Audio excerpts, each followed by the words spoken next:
Eu me lembro de tempos atrás, no ano de 1995, eu não quero dizer o nome da cidade, porque talvez tenha alguém de lá aqui e vai se lembrar muito bem. Eu fui convidado a pregar em um congresso, e naquele ano seria o maior congresso que eu estava pregando como iniciante.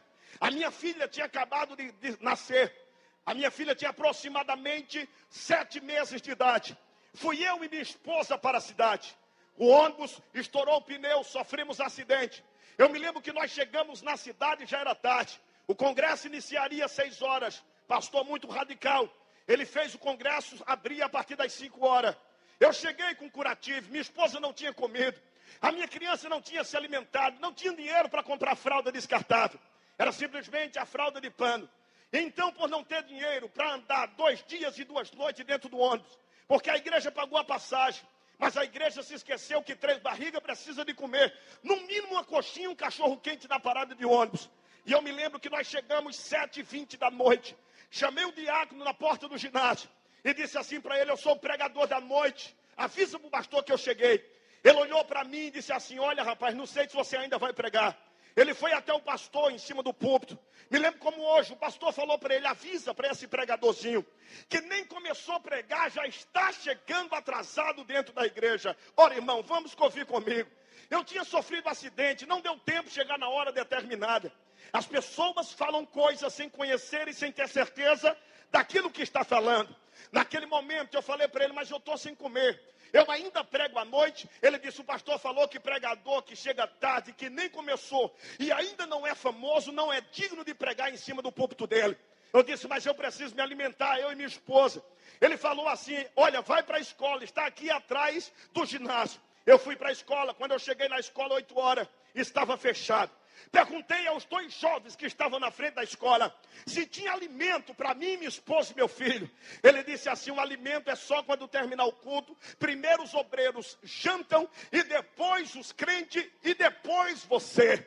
Eu me lembro que o culto acabou aproximadamente 11 horas da noite.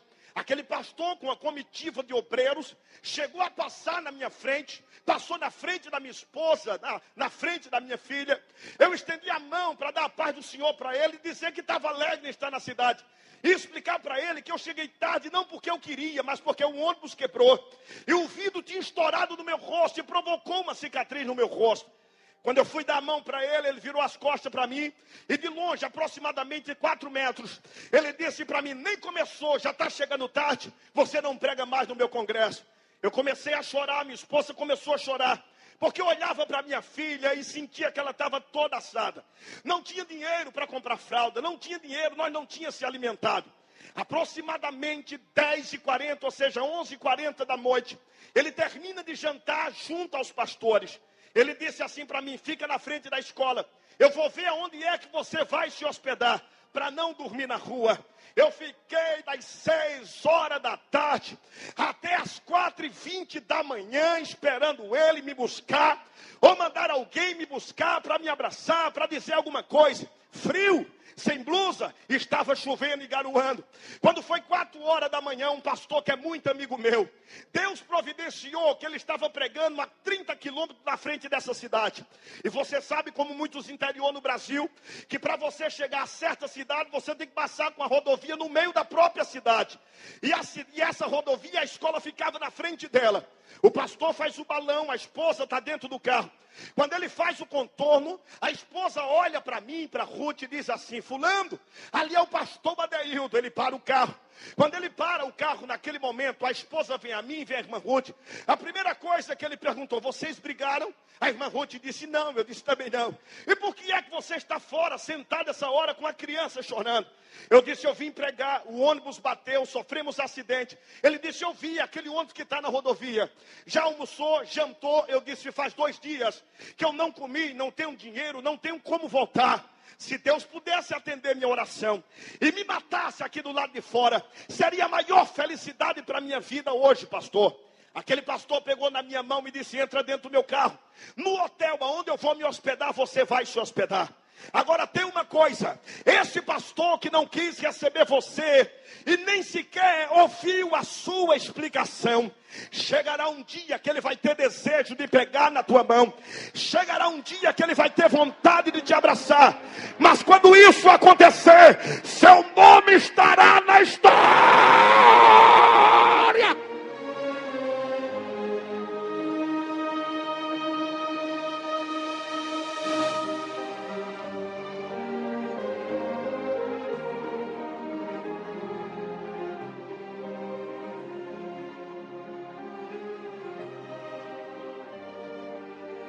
Terminou o Congresso dos Gideões 2008. Eu preguei a mensagem, o preço de uma chamada missionária. Eu estou descendo a rampa lateral que até então havia.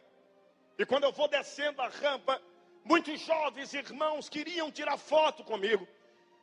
E de repente eu vejo um homem com um bigode grande querendo me abraçar. A minha esposa pegou no meu braço, perguntou quem era.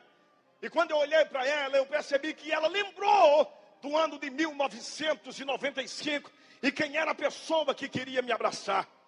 Deus disse assim para mim: não pague o mal a este homem, não faça isso. E naquele momento eu tentei recuar, eu lhe juro que eu fui recuar, porque quem apanha não esquece, quem já foi humilhado não se esquece, quem humilhou esquece, quem bateu esquece, mas quem já foi chutado não esquece. Isso marca, é traumas na nossa vida. E eu me lembro que o Senhor disse assim para mim: abrace ele. E quando eu fui abraçar ele, ele colocou sua cabeça no meu ombro e começou a chorar. Mas ele chorava com um gemido tão forte que eu comecei a ter compaixão da vida dele. Naquele momento, em palavras terra e trêmula, eu me lembro como hoje, ele disse assim as seguintes palavras para mim: que bom que Deus te exaltou. Agora eu sei que quando Deus promete, Ele cumpre a sua palavra. Eu te humilhei no ano de 1995. Eu era pastor presidente de um campo de mais de 6.000 pessoas. Eu tinha mais de 70 igrejas. Talvez você não saiba, mas eu vim pedir sua ajuda. A minha esposa me abandonou. Meus filhos me deixaram. Sou eu e uma congregação hoje porque eu caí em pecado. Eu tenho 70 crentes. Estou passando fome. O povo está me estilingando. Eu gostaria de saber se você pode me deixar eu pegar o seu nome, emprestar o seu nome, e eu usar o seu nome para que o povo venha à minha igreja e dizer ao povo que você vai pregar na minha igreja. Será que você deseja pregar na minha igreja, pastor? Eu virei as costas para ele, recebi um tapa de Deus, e Deus me disse: não vira as costas para ele. Diga para ele que você vai pagar o programa de rádio na cidade. Diga para ele que o programa de televisão também você vai patrocinar. Diga para ele que você vai pregar 4 noites e você não vai pregar uma noite. O mal que lhe fizeram simplesmente é um bem que trouxeram para a sua vida. Quando eu falei para ele que retornaria para a cidade, e que disse a ele: pode anunciar meu nome na cidade, ele me arrastou para a cidade dele. Em 15 dias, quando eu cheguei na cidade, os hotéis superlotados, a cidade tomada, o prefeito foi me recepcionar. E quando eu subi no palanque, que eu abri meus olhos, mais de 15.000 pessoas em plena praça pública. Deus falou para mim: pode tirar a oferta. Eu cheguei a tirar a oferta, deu quase 40 mil nas 3 noites. Na última noite ele me levou na secretaria e disse: eu vou dar metade da oferta para você. Eu disse para ele: eu não preciso, Deus tem me abençoado. Seja tudo para a tua alma, para a tua vida, paga a tua dívida.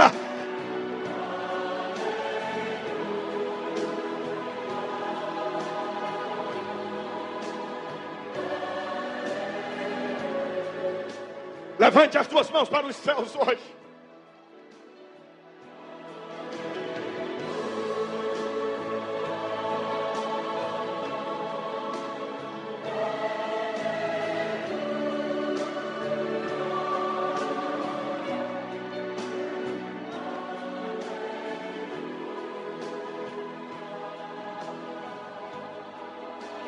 As pessoas te julgam pela aparência.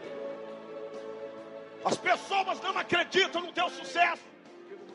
As pessoas não te dão palavras de incentivo. Pega na mão do teu irmão agora, por favor. Pegue, por favor. Olha para ele e diz assim para ele: me abrace hoje. Diga para ele: me abraça hoje. Aperta a minha mão hoje. Diga para ele, se você puder pagar uma pizza para mim hoje, paga hoje. Diz para ele, me dá uma Coca-Cola hoje. Olha para ele e diz assim, tira foto comigo hoje. Porque dentro de poucos dias, Deus vai mudar a minha história. E se tu quiser chegar perto de mim,